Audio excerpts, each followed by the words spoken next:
Muito boa noite, seja bem-vindos ao Pontos de Vista. Cá estamos, como fazemos atualmente todos os domingos, para olhar aquilo que são os principais acontecimentos da semana com os nossos comentadores residentes, Tomás Vieira Amado e Alcino Salema. Vamos aos temas da semana.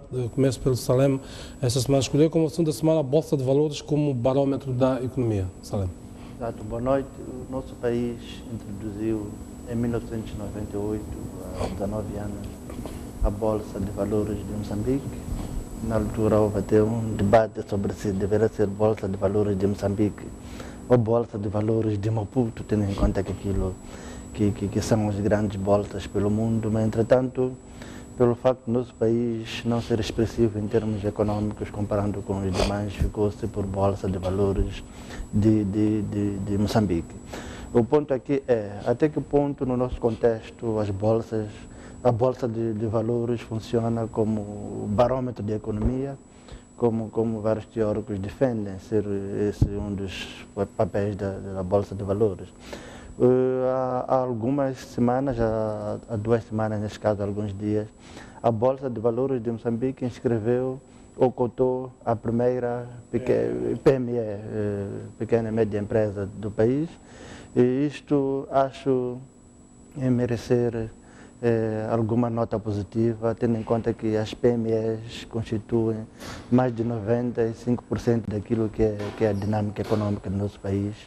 E também, por um lado, acho que vem um pouco desfazer aquele mito de que a Bolsa de Valores é apenas para grandes empresas. Acho eu que quando uma Bolsa de Valores vai ao encontro daqueles que dinamizam a economia, daqueles que criam emprego, daqueles que se constituem como fonte para a captação de receitas por parte do Estado, acho que esse é um bom sinal, apesar de estarmos num contexto de crise. É um bom sinal que a Bolsa de Valores procura ela própria ir ao encontro e não fechar-se em copas, entre aspas. Já dizia na altura o Dr. Jussub Nur Mamad, o primeiro presidente da Bolsa de Valores de Moçambique, que havia um desconhecimento profundo quanto àquilo que é o papel da Bolsa. E dizia ele que a miúde recebia ilustres compatriotas que iam lá tê-lo para solicitar bolsas de estudo para os seus filhos. Então eu queria lançar aqui este aceno simpático à Bolsa de Valores, à gestão atual, que está a ter essa ousadia de ir ao encontro da economia, de abrir-se, de ir onde as coisas acontecem. E como primeiro sinal, acho eu que a cotação da primeira PME há de ser uma boa notícia, tendo em conta a relevância que estas têm no contexto moçambicano. Muito bem, o Tomás escolheu os uniformes do governo nas visitas presidenciais, portanto, entendendo ao nível dos ministérios, ao nível dos governos provinciais, quando o Presidente visita estas instituições, vemos um verdadeiro uniforme chigiano, como se costuma dizer aqui. Tomás. Muito boa noite. Bom, de facto, o meu tema da semana pode parecer um pouco inusitado, mas tem chamado a minha atenção e de muitas outras pessoas a forma como nos ministérios e mesmo em governos provinciais as instituições se apresentam perante o chefe de Estado, uniformizados. Não creio que seja espontâneo, creio que houve alguma diretiva nesse sentido, porque já vi também ao nível dos governos provinciais, os governadores e seus diretores provinciais receberam o chefe de Estado uniformizados com roupas de capulana, se não me engano.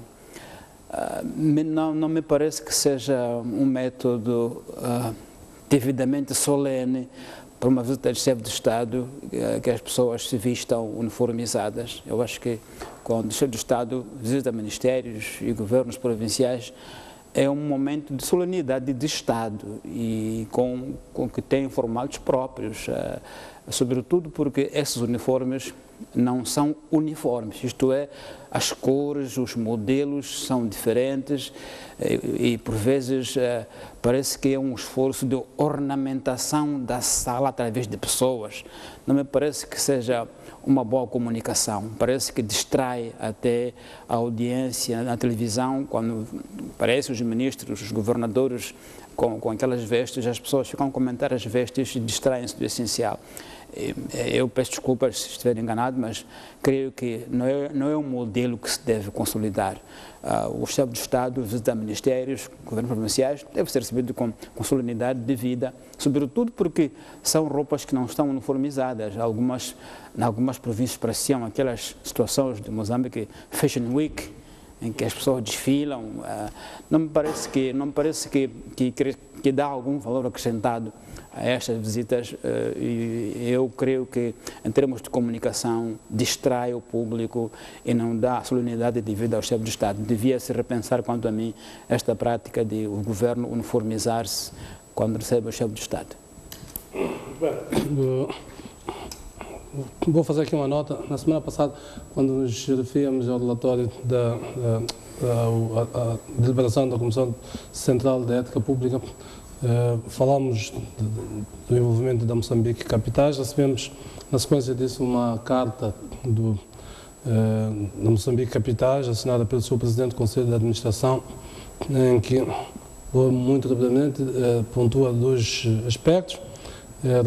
Diz que a Moçambique Capitais não está envolvida em lavagem de dinheiro.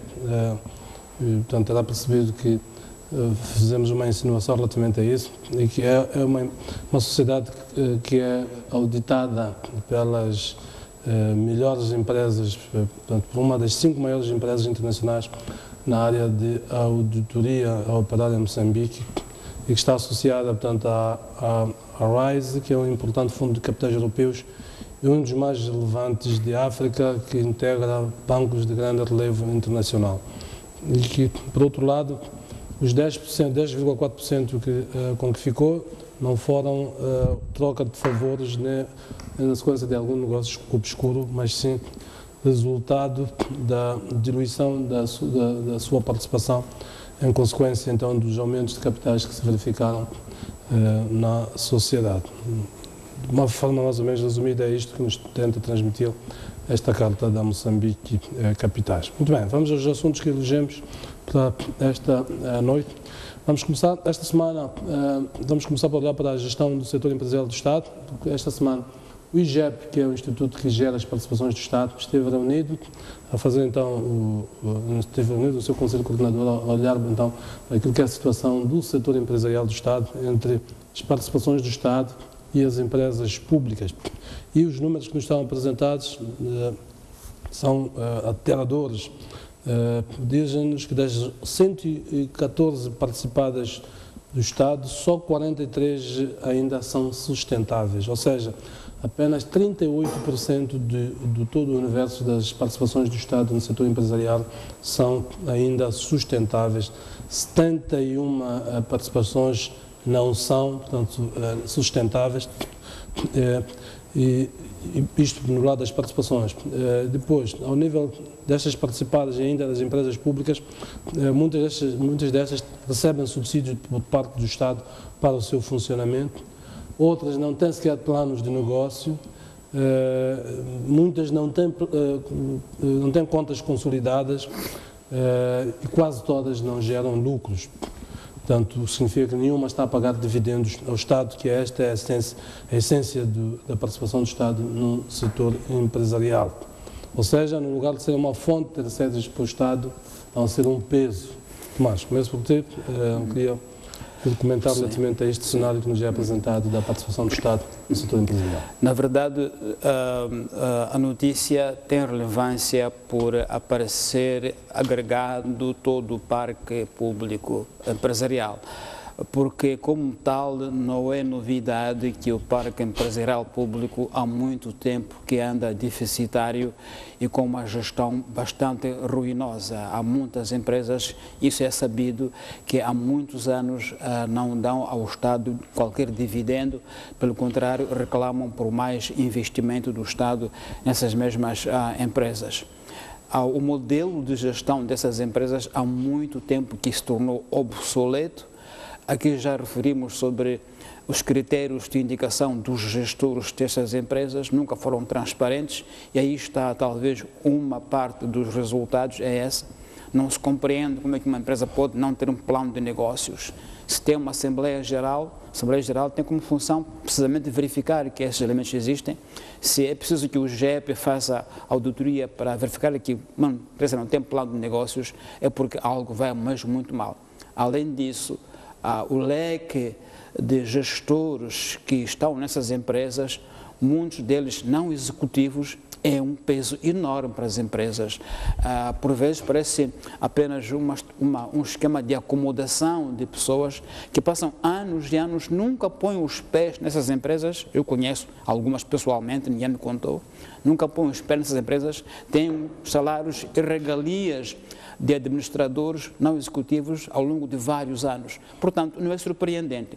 Surpreendente é a forma tardia como o IGEP parece ter desperto para este facto. E é de compreender agora com a pressão do FMI para que o Estado reveja a sua máquina empresarial, esses processos agora se acelerem. Mas, repito, não é nada de novo, e é muito antigo e é bem conhecido.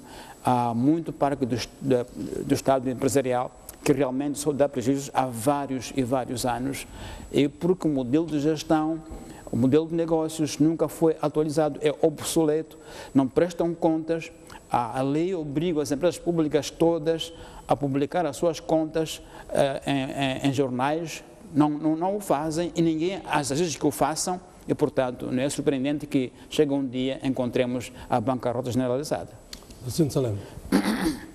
Sim, boa noite uma vez mais.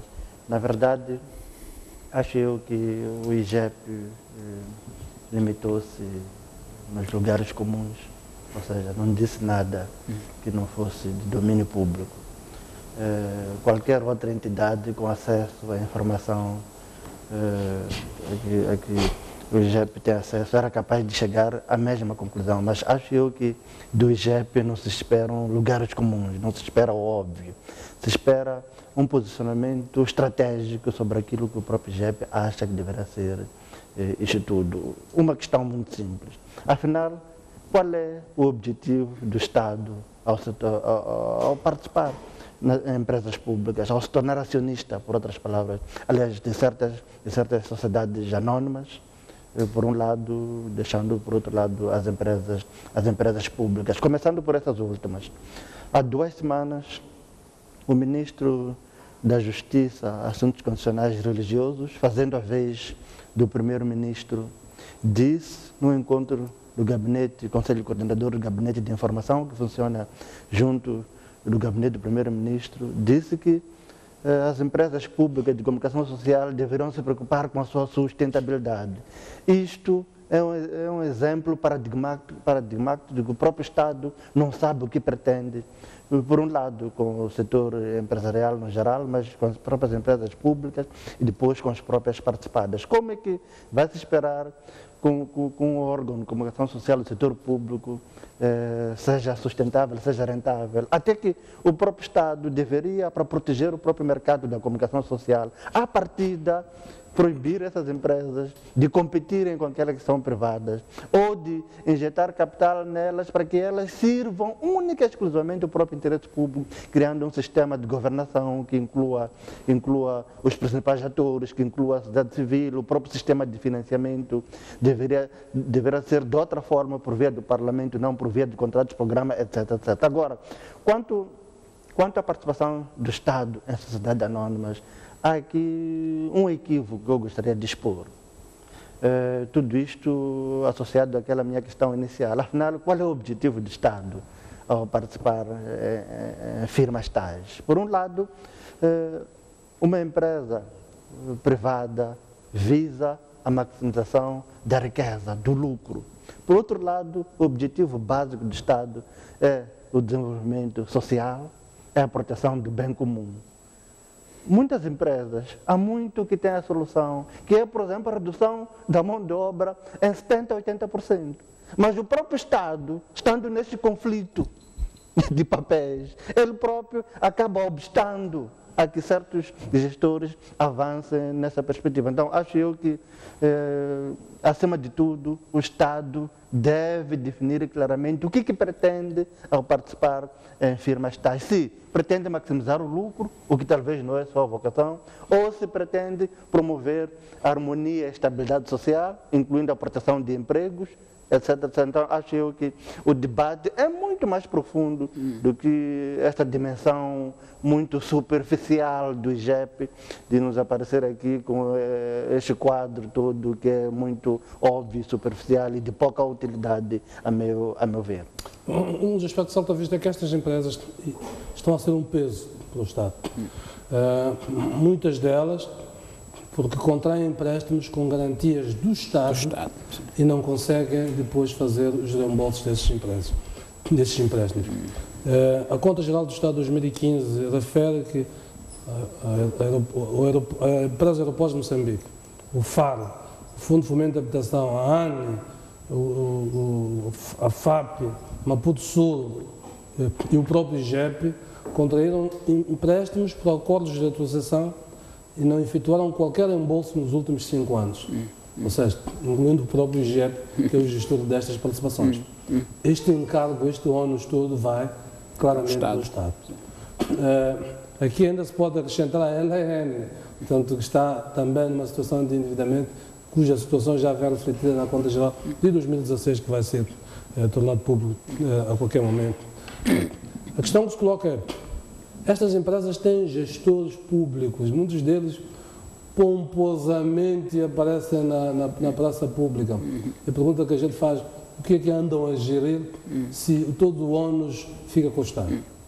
Jeremias, eu penso que a questão me parece estar muito bem identificada.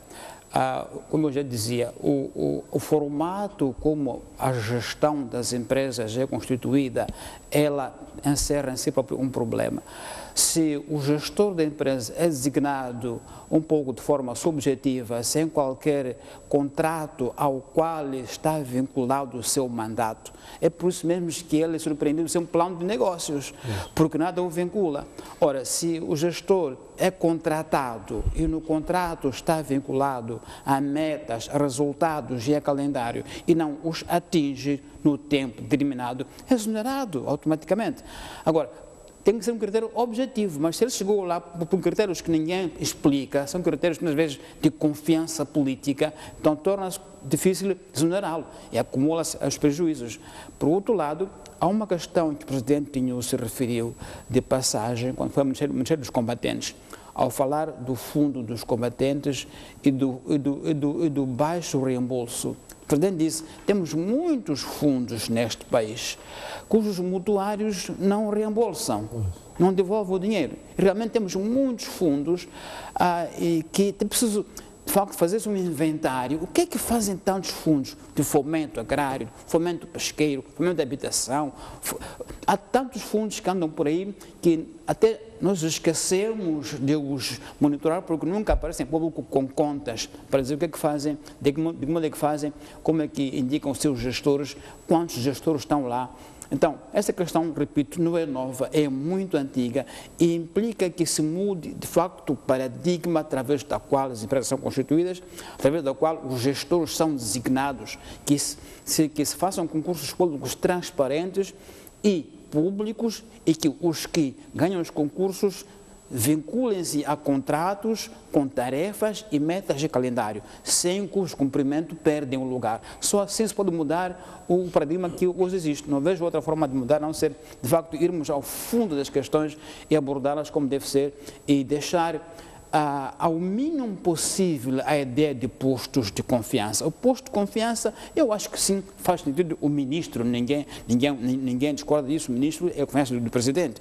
Mas do ministro para baixo, penso que todos deviam ser submetidos a concurso público e vinculados a contratos públicos também. E prestar contas, porque de facto a lei está lá, mas parece que ninguém obriga as pessoas a cumprir a lei, não há contas, relatório de contas nos jornais das empresas públicas que a lei obriga que as façam e, portanto, repito, isto não é nada surpreendente. Portanto, na prática, pouco mais. Isto é a consequência do modelo de governação que foi adotado nos últimos dias. Sim. As empresas públicas transformaram-se em lugares de acomodação. Exatamente. Todo aquele político frustrado ou que não encontra enquadramento em nenhum cargo a nível da governação direta, vamos lá, do governo, era acomodado nas empresas públicas e o resultado dessa gestão é isto que nós assistimos.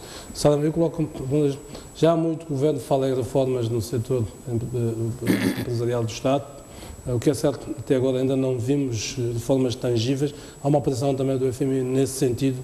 O que é certo é que o Estado continua nitidamente a perder dinheiro e urge uma clarificação de onde é que o Estado se posiciona do ponto de vista de participação empresarial, atingindo, digamos, as tais duas dimensões que o ensino coloca, sobretudo a dimensão do interesse público, onde meramente o interesse público é que faz falta, se pode posicionar, e há uma necessidade urgente de prescindir de muitas destas participações e até sair de algumas das empresas públicas onde o Estado liquidando-as e entregando-as aos privados. Exato, acho eu que essa situação um pouco conflituosa do Estado que quer acionista, como tal, quer lucro, do Estado que quer harmonia social, quer a proteção do bem comum. Olhemos para os TPM, por exemplo. Não é necessariamente um problema de gestão. Enquanto o custo de cada passagem continuar àqueles níveis, é óbvio que, eventualmente, mesmo o melhor gestor do mundo não há de ter o sucesso que se pode esperar. Mas, entretanto, tem outras consequências. Um bilhete fixado cujo preço estaria a 35, 40 meticais, o mínimo. Então, eu acho que o próprio Estado, em primeiro lugar, deve definir o que pretende. Agora, o problema de fundo disto tudo, a meu ver, há de ser o próprio corporate, não é só uma questão de gestão. É uma questão de governação corporativa no geral. No outro caso, o Prémio Nobel de Economia foi atribuído graças a um trabalho na área de corporate governance que espelha questões de relevância de todos os órgãos sociais, que é a sanidade das contas de uma empresa. Por exemplo, o Conselho Fiscal, quem o indica e qual é o objetivo? Presidente da mesa da Assembleia Geral, Assembleia Geral. Qual é o perfil daquele que é indicado para presidir a mesa da Assembleia Geral? E que garantias possui na execução da sua função? A quem representa tudo isso? Eu acho que a questão não é só gestão, é também uma questão de corporate governance, é uma questão de gestão corporativa, de sistemas, isso tudo. Sem que isso tudo seja atacado, ainda que o gestor ele próprio conheça, a partir da ciência econômica, aquilo que deve ser feito, no fim do dia, de obstáculos em vários pontos para executar aquilo que eu sou business plan, atendo e as situações em que existe. Ligado a isto, gostaria de colocar a dimensão sistêmica no geral.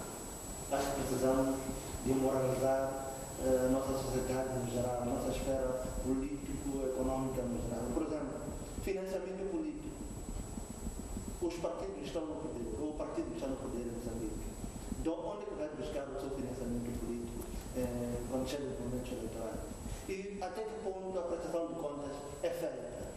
E ligado ao facto das próprias empresas, como dizia o Tomás, também não publicarem suas contas.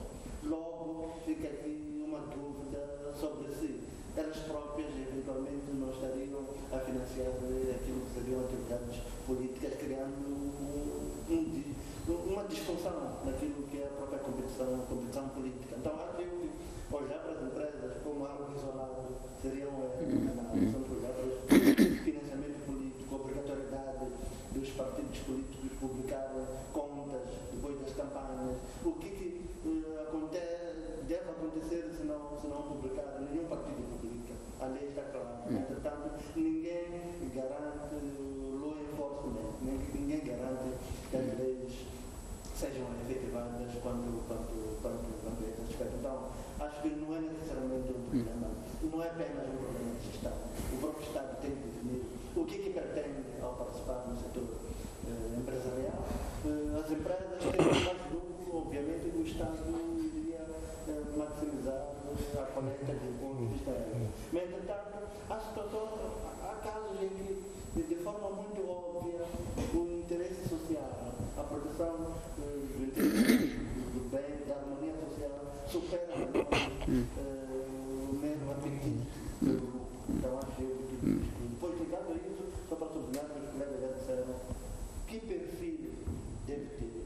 o gestor de uma empresa pública? E depois, qual é o modelo de contrato que se deve oferecer a um gestor tal? Um contrato meramente respondendo àquilo que são os elementos designados como obrigatórios em sede de lei de trabalho, ou um contrato por objetivo, ou um contrato por resultado?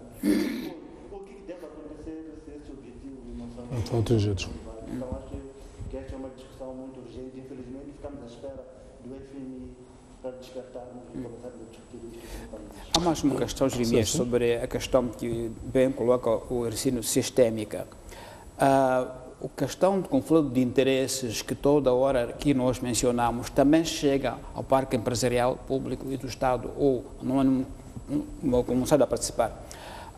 Se nós temos dirigentes do topo, portanto, que devem, em princípio, fazer as leis e fiscalizar a sua implementação, que também têm interesses empresariais, muitas vezes em áreas concorrentes com o próprio Estado.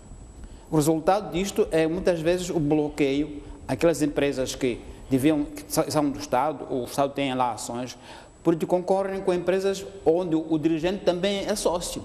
Isto é uma questão muito séria, porque é verdade, há áreas que algumas empresas públicas deviam ter, digamos assim, monopólio ou preferência, mas perdem o monopólio ou preferência porque há uma empresa privada onde o acionista é também um dirigente e, portanto, ele controla a parte de legislação do Estado e pode muito bem influenciar que as leis cortem o privilégio ao setor público em benefício da empresa privada, de onde ele também é acionista. Tudo isto são questões muito sérias que afetam todo o parque empresarial público, cuja abordagem tem que ser feita de forma mesmo sistémica. De outro modo, iremos voltar todos os anos a dizer que são deficitárias, não dão dividendos ao Estado, porque não as vão dar enquanto este esquema estiver como está. Ainda a ver com a gestão do setor empresarial, mas relativamente às parcerias público-privadas, um dos modelos que o Estado adota para maximizar determinadas áreas, o desempenho de determinadas áreas e determinados empreendimentos, portanto, a adoção de um modelo de parcerias público-privadas, em que na prática o privado entra, faz todo o investimento numa área que o Estado lhe concede, portanto, todo o investimento, e paga uma taxa de concessão, uma série de impostos, IRPS, enfim. O que é certo é que, segundo, avançamos já para esse segundo tema precisamente, peço ao realizador então para colocar este tema. Segundo o relatório da execução da Conta Geral do Estado de 2015, os empreendimentos de parceria público-privada apresentaram no seu conjunto em 2015 um resultado líquido negativo de 14.466 milhões de meticais, reflexo de prejuízos registrados com empreendimentos como Corredor de Desenvolvimento do Norte, Corredor Logístico Integrado de Nacala, Terminais Portuários de Pemba e N4, portanto, aqui, o que faz com que o nível de contribuição destas empresas para o Orçamento do Estado seja nitidamente baixo em consequência disso. Em 2016, na Conta Geral de 2016, isto já cito a verdade, que teve acesso a essa conta, as parcerias público-privadas apresentaram um resultado líquido negativo de aproximadamente 47.830 milhões de meticais, portanto, o que significa um aumento de cerca de 234% relativamente ao exercício de 2015 que citei há pouco tempo, nestas parcerias público-privadas. Tomás, também repeti. O que é que significa isto? Quando as parcerias público-privadas são um dos mecanismos, pelo menos garante que o Estado corra menos riscos porque não investe, mas pelo menos espera receber, arrecadar com taxas de concessão, e os dados que nos são apresentados é que muitas dessas empresas não estão a pagar as taxas de concessão, não estão a pagar inclusivamente o IVA e uma série de impostos. De facto, estes dados parecem contrariar todo o pressuposto por detrás da ideia de participações público-privadas, parcerias público-privadas. Essas parcerias são construídas na crença segundo a qual o setor privado pode prestar ao Estado serviços de maior qualidade, com maior eficácia e maior eficiência do que o próprio Estado. Assim, o Estado concede sua área pública a elas, porque elas, em princípio, trazem melhores resultados. Esse é o pressuposto. Mas, por relatórios, parece que o pressuposto cai por terra. Pelo contrário, estão a dar prejuízo ao Estado, porque não estão a prestar serviço ao Estado, não estão a dar dividendos ao Estado, nem a pagar os impostos. Agora, aqui a questão que se coloca primeiro devíamos saber qual é o conteúdo dos contratos que o Estado assinou com essas empresas. Esses contratos não são públicos, começar por aí. Portanto, não temos elementos para julgar qual é a base em que partiram esses acordos em que o Estado deu a privados seus serviços. Não são públicos, mas deviam ser. Deviam ser. Portanto, não conhecemos os contratos dessas empresas que o Estado afirmou e, portanto, não podemos aferir onde é que está a parte fraca, mas o facto é que não está a dar aquilo que é o seu pressuposto de que são mais eficientes do que o próprio Estado. E não só não estão a dar, como ocupam áreas estratégicas sensíveis, como, por exemplo, a área portuária, não é?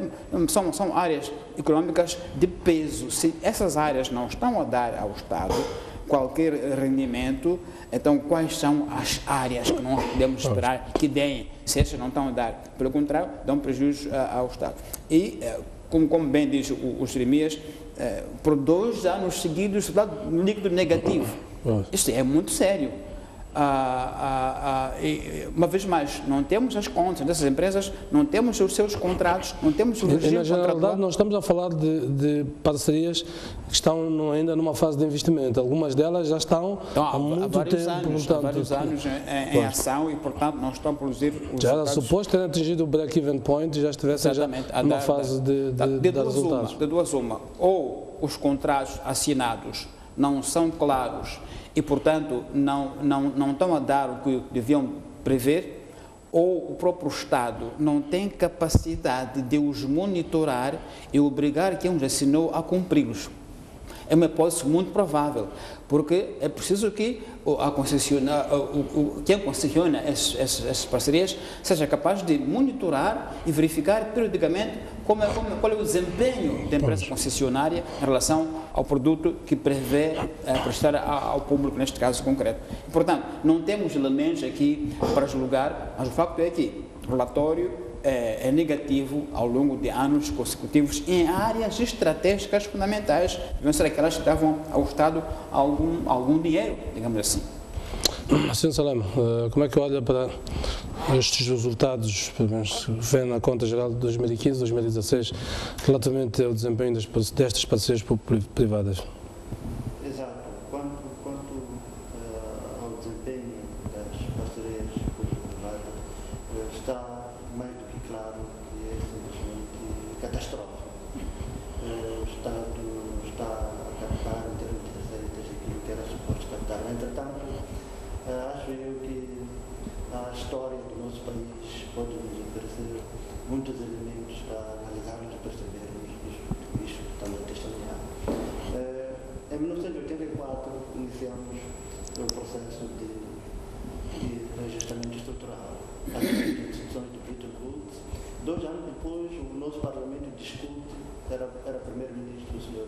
Mário da Graça Machunga, em finais de 86, adotamos o programa de reabilitação econômica e o Estado, a partir dali, começa a ter um modelo misto de gestão de certas empresas. Estou a falar, por exemplo, no setor dos transportes, como exemplo, falaria de empresas como Volvo, empresas como Scania, empresas como Toyota de Moçambique.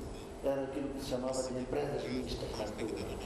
Deste leque de empresas no setor dos transportes, apenas a Toyota de Moçambique sobrevive até hoje. E eu não sei porque o Estado cedo se apercebeu da sua incapacidade, da sua falta de estrutura para lidar com aquela realidade e vendeu os seus 50% naquela empresa. Apesar do processo não ter sido transparente, o processo de venda de 50%. O resultado é este, de que até hoje a Toyota está ali, a Toyota está a aumentar, está a superar aquilo que são os desafios do mercado. Outro exemplo, segundo e último, com a Conferência de Berlim, introduziu-se o princípio de ocupação efetiva, naquele período antes da independência. Portugal não teve capacidade, recorreu às companhias mais estáticas, modelo de concessão. com esse modelo de concessões, conseguiu assegurar a manutenção dos territórios que ocupava. Entretanto, a questão aqui, em primeiro lugar, é para dizer que não é necessariamente as parcerias público-privadas ou as concessões que são o problema. O problema é o modelo de governação. Diferentemente de Tomás, que acha que não temos elementos para julgar isto, eu acho que existem alguns elementos, eu os tenho. Por exemplo, o negócio da feitura de matrículas por parte de privados e não de Estado. Há um trabalho feito pelo Centro de Integridade Pública, que, na minha opinião, é um exemplo paradigmático de que é um problema de governação e falta de transparência. É um trabalho intitulado Como as parcerias público-privadas são usadas para beneficiar elites e prejudicar o Estado. O CIP expõe o que aconteceu nesse negócio. Foi criada uma empresa, que é a Wash Intelec, que tem como acionistas duas famílias importantes desse país, que é a família Guimbuza e a família Machete.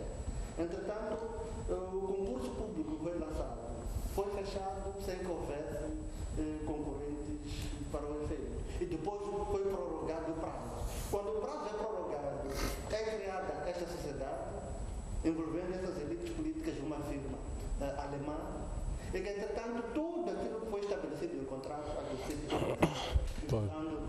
reformar, instalar uma empresa competente por efeito aqui em Moçambique, nada disso foi feito, o Estado até hoje continua a ser prejudicado. O que levou, inclusive, o parceiro alemão a levantar muitas ondas porque sentia que tinha sido defraudado nesse processo todo. Exatamente, porque é uma empresa que vem de um país que tem um sistema de monitoria daquilo que é a intervenção do próprio setor privado, etc.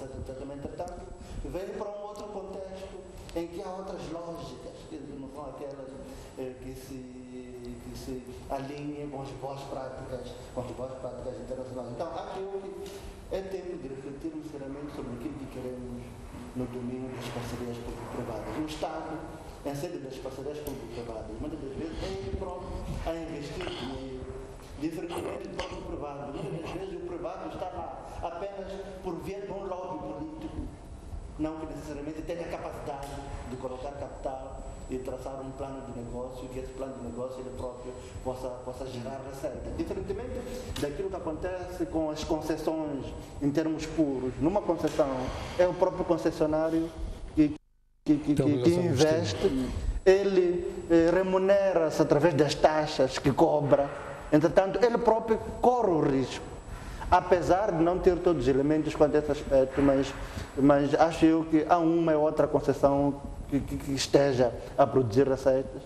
De princípio não era o caso, por exemplo, quanto ao MPDC, Maputo Development Port Service, mas entretanto nos últimos anos estamos a ver que, como resultado do grande investimento que tem estado a ser feito, agora a coisa tende aos poucos a melhorar, tendo aquilo que é a própria relevância do setor em que se está a operar. Então eu acho que é uma questão de governação, uma questão de transparência. O próprio Estado tem que se posicionar de forma muito firme, muito estável, primeiro para ter capacidade de monitorar e depois, olhando para a questão de governação, há questões que a própria lei de propriedade pública jamais há de resolver.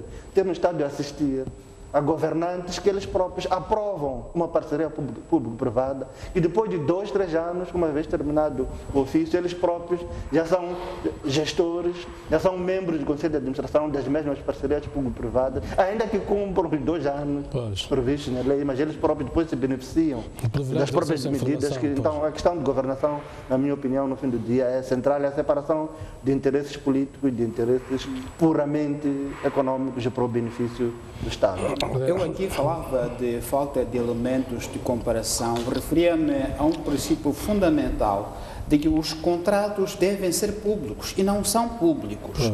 Portanto, o caso que foi investigado, o CIP investigou, mas os contratos devem ser públicos para as pessoas poderem ter acesso a eles. Não são, ninguém sabe dizer porquê. As leis são muito claras sobre esse aspecto. Contratos são públicos e não se conhecem o teor desses contratos para nós lermos e dizermos a previsão era esta, o que foi feito foi isto, faltou isto, porque não temos esses elementos. O Estado moçambicano ainda não publicou os contratos que assinou com as empresas privadas com as quais fez as parcerias. Referia-me a este elemento de princípio. Pois.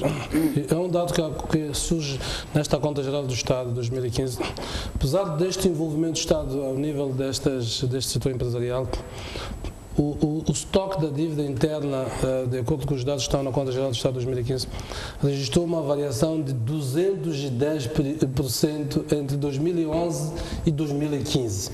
Ou seja, o Estado, durante esses anos todos, recorreu de uma forma exagerada ao endividamento interno para financiar o déficit orçamental. Ou seja, nomeadamente através de emissão de bilhetes de tesouro. Portanto, nesta situação, o nível de endividamento interno está altíssimo para aquilo que são os padrões que nós vínhamos assistindo em 2008, 2009, 2010. Aliás, em 2010, 2011, o total da dívida, o laço da dívida relativamente ao PIB estava à volta dos 40%. E em pouco tempo disparou para 90 e tal, 100 e tal, em consequência, muitas vezes o Estado não está a conseguir financiar-se através destas fontes que foi criando e tem de recorrer então ao financiamento interno, portanto, a emissão destes bilhetes de tesouro, como me referi.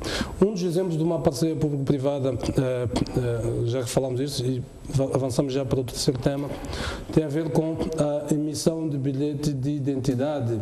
Há uma parceria entre o Estado e a SEMLEC, uma parceria, o Tomás fez que é a natureza dos contratos, cujo contrato nunca foi público, cujos termos nunca foram claros desde a primeira hora.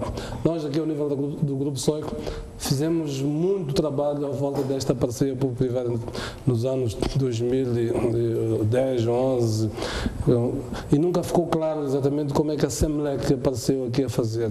Ora, hoje o Estado e a SEMLEC estão em divórcio. Portanto, o Estado alega que a SEMLEC não cumpriu aquilo a que se tinha comprometido e que, portanto, formar moçambicanos no processo,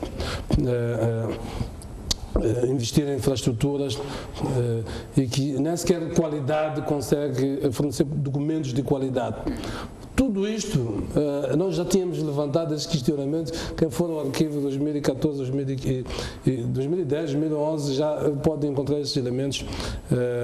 O que é certo é que uma cisão, uma parceria destas, cujo contrato ia até 2019, portanto, vai ter consequências do ponto de vista de jurídico para o Estado em si, que está rescindido relativamente. Assim, Salama, queria ouvir o teu comentário relativamente a este exemplo de uma parceria público-privada que nasceu torta e é um final quase previsível relativamente àquilo que tinha acontecido na forma como se iniciou. Sim, talvez começar com uma pequena nota aos próprios gestores públicos. Na verdade, o acesso à informação é um dos elementos cruciais da transparência governativa.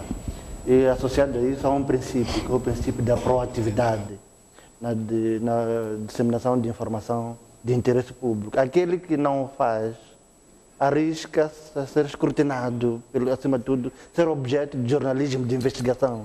Referia-se, Jeremias, aquilo que o próprio Grupo Soico fez quanto a esta parceria público-privada. O Centro de Integridade Pública também trabalhou muito em torno disto. A questão aqui é até que ponto as expectativas do próprio governo foram criadas por parte da SEMLEC. A SEMLEC fez distribuir um comunicado de imprensa no qual se extrai que ela acha que está a fazer aquilo que lhe competia. Nos termos desse contrato, entretanto, não tornado público. Esse é um ponto. Por outro lado, um artigo da Agência de Informação de Moçambique refere que, citando o secretário permanente do Ministério do Interior, refere que a SEMLEC não tem estado a cumprir e, por via disso, o nosso governo decidiu, em representação do Estado, rescindir o contrato. A questão aqui estamos em face, obviamente, de um problema jurídico. Até que ponto o Estado se organizou no sentido de, ao longo do tempo de execução do contrato até aqui, ir monitorando e documentando aquilo que é a própria execução do contrato e aquilo que eventualmente são as próprias falhas por parte da SEMLEC. E, tendo feito isso, será que terá notificado a SEMLEC para que se posicionasse, para que cuidasse de de corrigir eventuais falhas, etc, etc. Por quê? Porque se isso não tiver sido feito, o nosso Estado arrisca-se, uma vez mais, a ser levado ao tribunal. E sendo levado ao tribunal, não tendo feito isso, a probabilidade de perder a causa é muito maior, tendo em conta aquilo que há de decorrer da própria lei. E nesta obscuridade toda, também não se sabe qual é o fórum escolhido pelas partes em caso de litígio.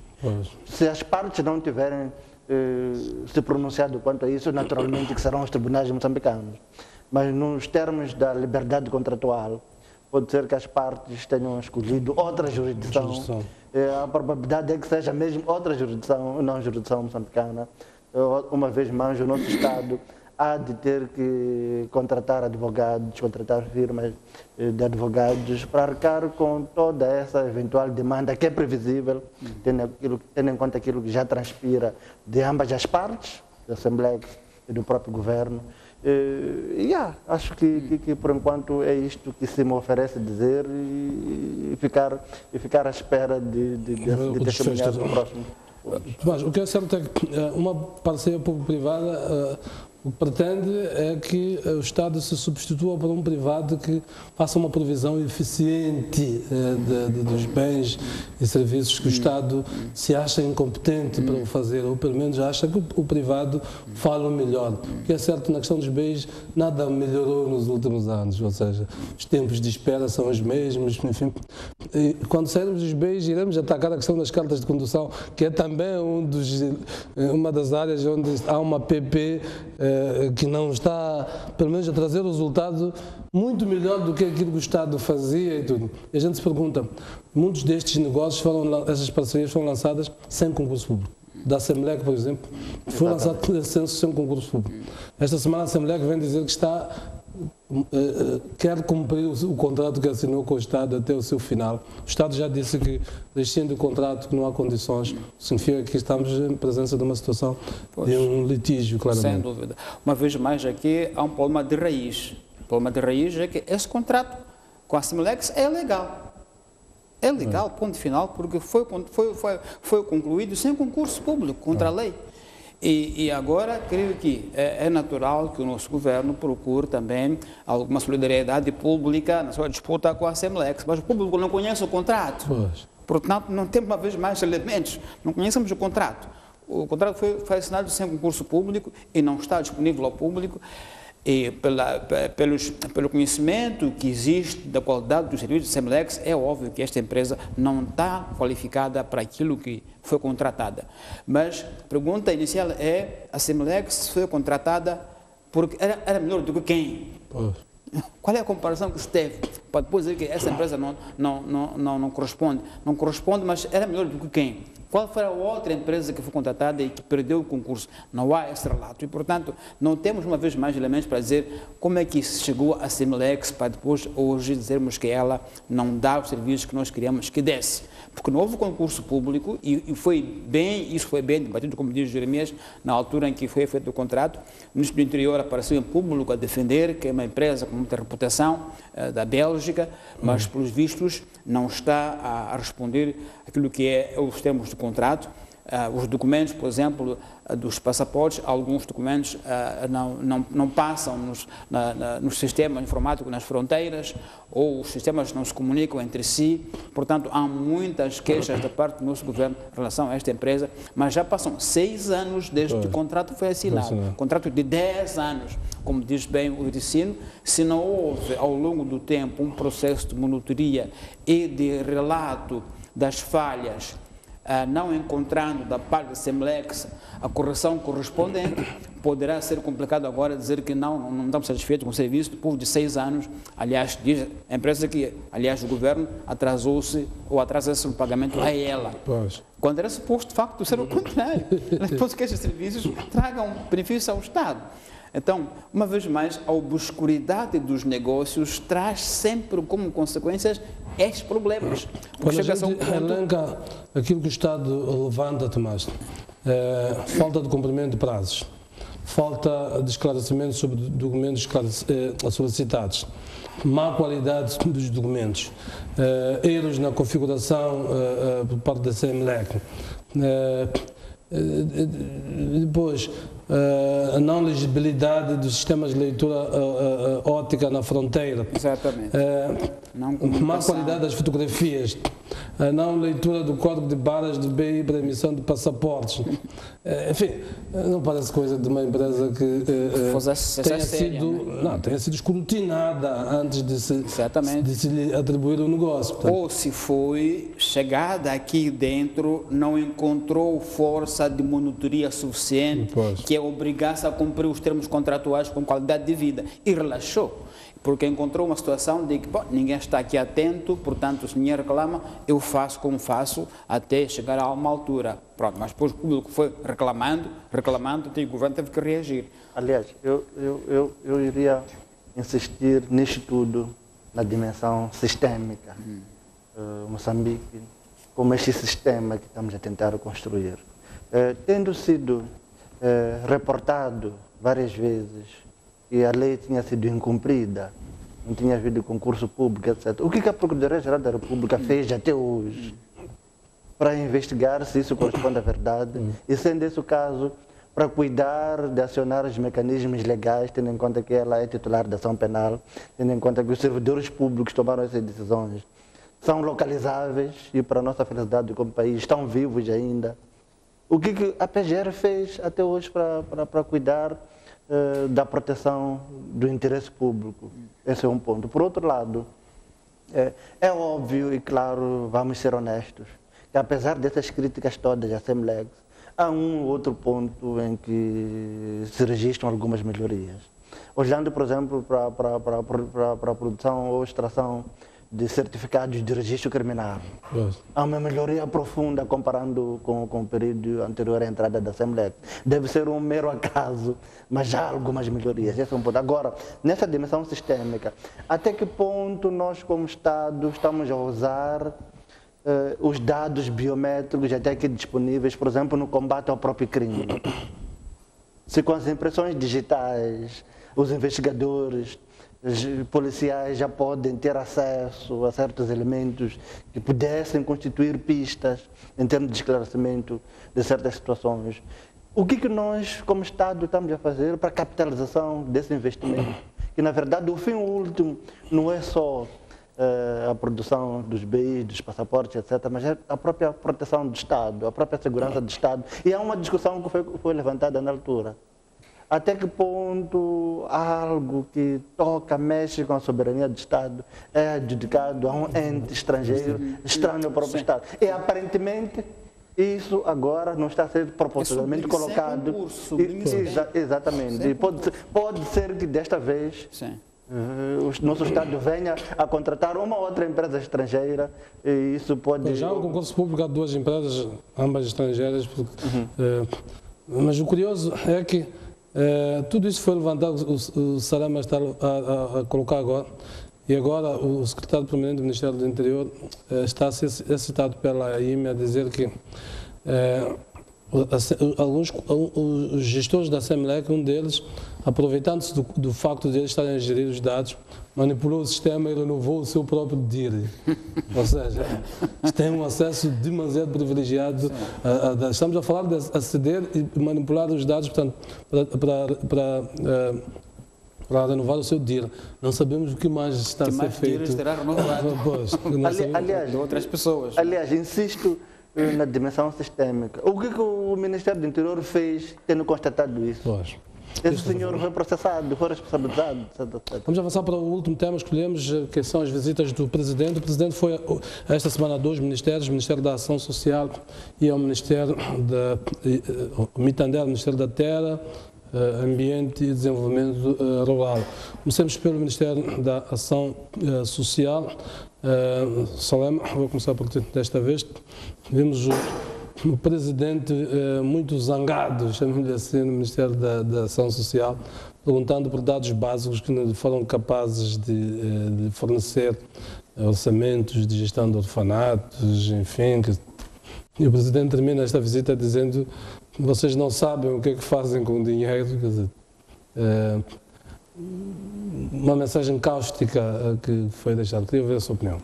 Sim, acho que era expectável, por um lado, que numa situação dessas o Presidente da República manifestasse insatisfação, tendo em conta que era suposto que os gestores... Pois, diz, o vosso Ministério não tem sensibilidade sobre custos. Exato. Tendo em conta o que ele encontrou, era mesmo previsível, era expectável que se indignasse e manifestasse insatisfação. Mas, entretanto, pode ser que os próprios gestores tenham omitido algumas... Para se defender. Para se defender e para defender, na minha opinião, não tenho elementos de força quanto a isso, para defender o próprio Estado, o próprio governo. Há um trabalho de há dias feito pelo Centro de Integridade Pública que compara, por exemplo, o investimento público, compara aquilo que tem estado a ser feito no Ministério do Gênero, Criança e Ação Social e Ministério da Defesa Nacional, por exemplo. E investimento também que é feito na Assembleia da República. De longe, o setor social não está a ser privilegiado pelo Estado. Então, pode ser que a exposição de certos dados em termos de orçamento, por um lado, e depois disponibilização em termos efetivos de fundos para essas próprias instituições, seja algo que pudesse embaraçar o próprio Presidente da República. Então, eu desconfio que isso tudo pode estar a concorrer para essa situação. Desconfio que um gestor do INAS, ele próprio desconheça aquilo que é a situação orçamental da instituição que gera, acima de tudo sabendo vários dias antes que a mesma seria visitada pelo Presidente da República. E não é o primeiro ministério a ser visitado, são 8, 9, 10. Então eu desconfio que isso tudo pode estar a concorrer para esse efeito. Como sabemos, há compatriotas que passando a reforma, há pensionistas que passando a essa situação, às vezes levam 15 dias a visitar alguns departamentos públicos, cada dia, toda hora, para no fim receberem 300 meticais, 250 meticais, 400 meticais. E, em alguns casos, aqueles que têm esse direito nem estão a receber esses fundos, de acordo com os mídias, porque o Estado não tem liquidez, não tem capacidade de arcar com as suas responsabilidades. Então, eu iria analisar a visita do chefe de Estado e esse Ministério nesses dois prismas. Mas... Não, bom, destas duas visitas últimas, a minha atenção foi para o Mitader, onde o Presidente, francamente, foi uma visita muito rápida, muito relâmpago. Ele próprio explicou que não tinha muito tempo e que havia de voltar. Então, por isso não saiu muita informação sobre o que ele viu lá. Parece que nesse mesmo dia tinha uma outra agenda no gabinete e, portanto, não pode fazer perguntas nem ouvir com detalhes os relatórios. Então, vamos esperar que o regresse ao Mitader, porque é um ministério-chave, estratégico, tem as questões mais importantes deste país, questões da gestão da terra, gestão do ambiente, gestão do meio rural. É um ministério-chave e, portanto, iremos esperar que o Presidente, no seu diálogo com os titulares, com o titular e com os funcionários, saísse informação de interesse público. Talvez vá sair quando o Presidente, como disse, voltar uma outra oportunidade a este Ministério que visitou com uma agenda muito apertada, como bem ele próprio referiu. Estou já feito. Poucas impressões, o Presidente dizia que estava impressionado com a dinâmica do Mitader. Como é que, ou seja, pelo menos não sentimos aquela rispidez do Presidente nos outros ministérios, que lhe parece que aqui o TPC estaria muito melhor feito no Ministério da Terra do que nos outros?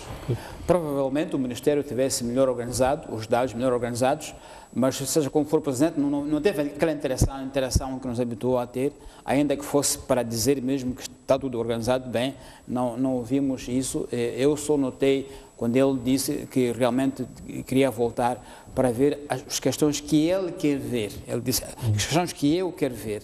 Portanto, fiquei um pouco atento a este dado e espero que realmente as questões que são centrais ao Mitader possam transparecer na interação com o chefe do Estado e possamos todos termos uma ideia mais completa nessa interação que eu espero que aconteça quando for oportuno com o chefe do Estado. Aliás, Jeremias, com a sua permissão, Tenho estado a seguir com muito interesse as visitas de chefe de Estado a vários ministérios, já são 8, 9 ou 10, se a memória não me traiçoa.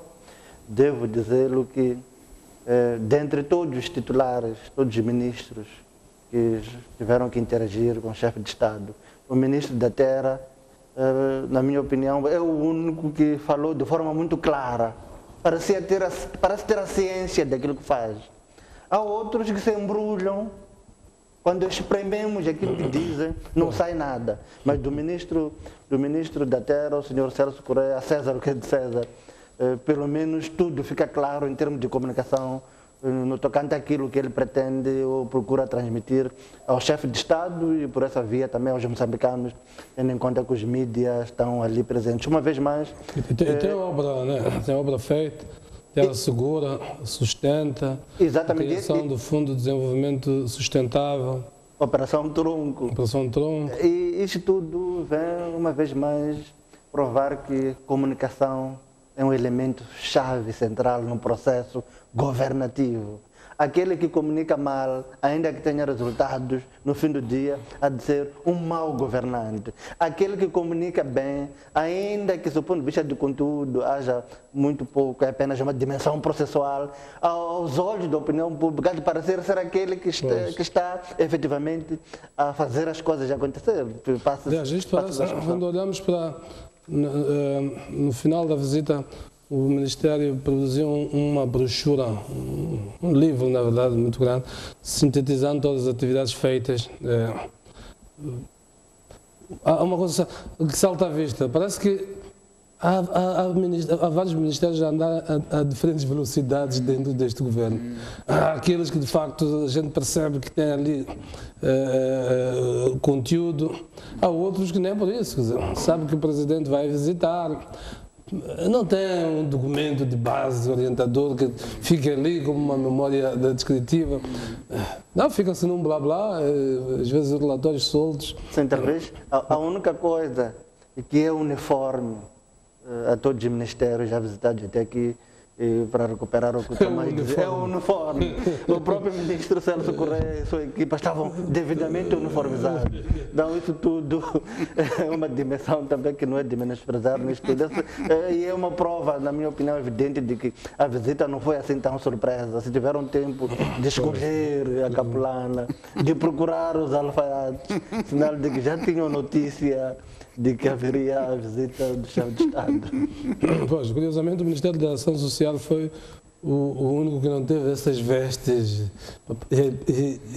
Parece um parente pobre, então. Pois, parece que sim, realmente, por esse dado, parece que sim. Parece que nem sequer fazer as vestes consegue. E comparando o seu orçamento com o dos demais ministérios, talvez. É modesto. Exatamente. Muito bem, vamos terminar por aqui. Marcando então a presença para o próximo domingo aqui neste mesmo espaço para olharmos para outras matérias. Foi um prazer ter-vos aí desse lado. Um boa semana de trabalho a todos. Até para a semana.